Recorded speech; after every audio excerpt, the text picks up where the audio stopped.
ஆறாவின் அட்டகாசங்கள். எல்லாரும் இந்த மாதிரி வீடியோஸ்க்கு தானே ஹெவியா லைக் பண்றீங்க. அதுக்கேத்த மாதிரி தரமான வீடியோ இன்னைக்கு.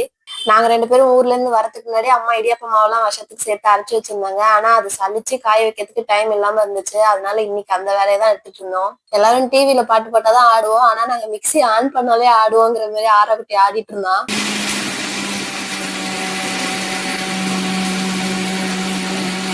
ஒருத்தவங்க அரைக்கிறது இன்னொருத்தவங்க சலிக்கிறதுன்னு இனிமே பிளான் பண்ணிட்டு இருந்தா. இவன் சலிச்சு வச்ச மாவு எல்லாத்தையும் கொட்டி அரைச்சுக்கிட்டு அது கூட விளையாடிட்டு உட்காந்துருக்கான். அப்புறம் இதெல்லாம் சரிப்பட்டு வராதுன்னு ஃபுட்பால் விளையாடலாம் வாடா, நான் அவனை தூக்கிட்டு போயிட்டேன். இப்படியே விளையாட்டு காட்டி டைம் பாஸ் பண்ணிடலாம்னு நினைச்சா அவன் 2 காலும் பாலை நோக்கி ஓடுன்னு பார்த்தா வீட்டுக்குள்ள ஓடி போய் மாவு கூட விளையாடுறா திரும்பி திரும்பி ஓடிட்டே இருந்தான். ஒரு கட்டத்துக்கு மேல மாவு கூட விளையாடுறானா இல்ல மாவு மிஷினுக்குள்ள உழுந்து விளையாண்டானாங்கிறதே தெரியாம ஆயிட்டுது. ஃபுல்லா உடம்பு ஃபுல்லா மாவாயிட்டுது. அதனால அப்பா கீழே தூக்கிட்டு போயிட்டாங்க. ஆறாக்குட்டி வரத்துக்குள்ள கடகடன்னு வேலையை முடிச்சணும்னு சொல்லி 2 பேரும் பார்த்து பார்த்து பண்ணிட்டு இருந்தோம். இதுக்கப்புறம் டென்ஷன் இல்ல, வருஷ ஜாமா ரெடி ஆயிட்டுது.